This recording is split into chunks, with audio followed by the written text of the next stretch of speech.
Actuellement, presque 75% de la population malgache vit en dessous du seuil de pauvreté.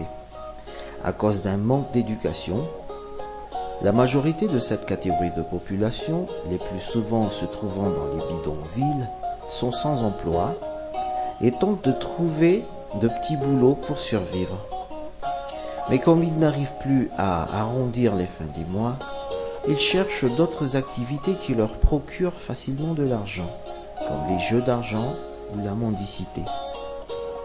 Sous l'emprise de la drogue et de l'alcool, les hommes commettent des actes de banditisme divers, tandis que les filles se prostituent.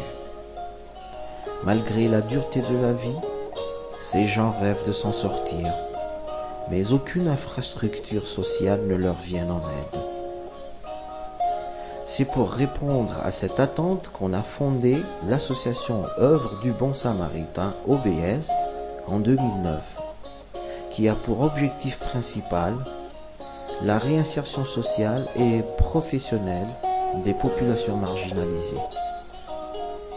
En vue d'atteindre cet objectif, l'association leur octroie des formations gratuites dans plusieurs domaines, comme en pâtisserie, cuisine, coiffure, coupe et couture, broderie, informatique, menuiserie, beaux-arts, alphabétisation ainsi que les langues anglaises et françaises.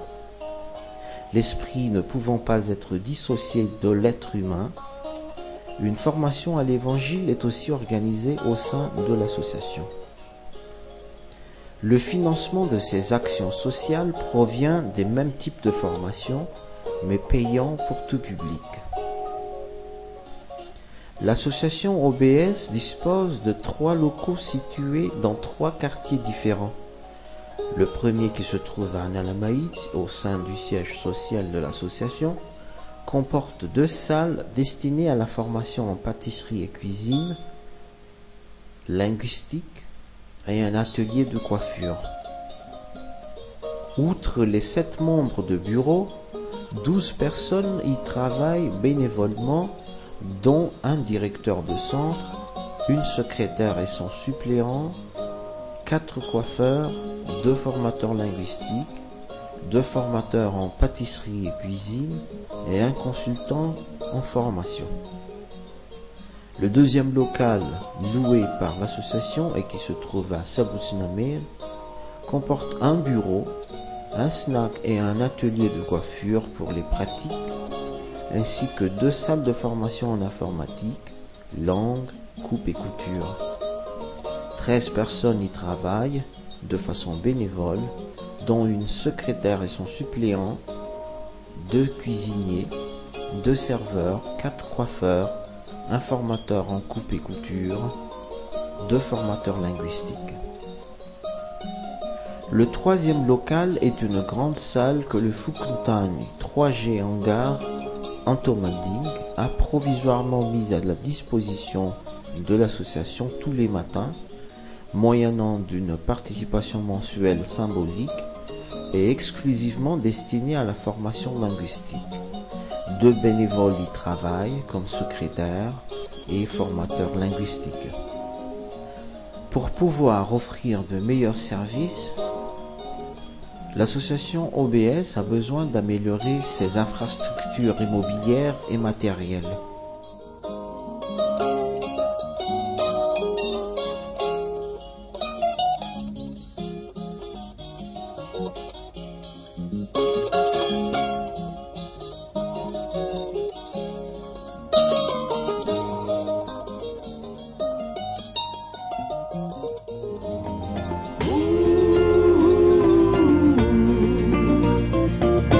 Zamita no rikiana marahelo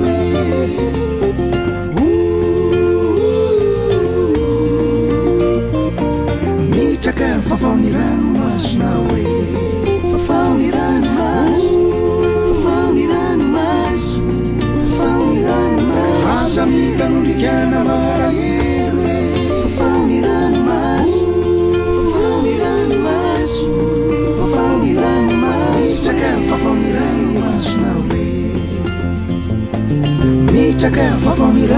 masona hoe mitraka fafaonirano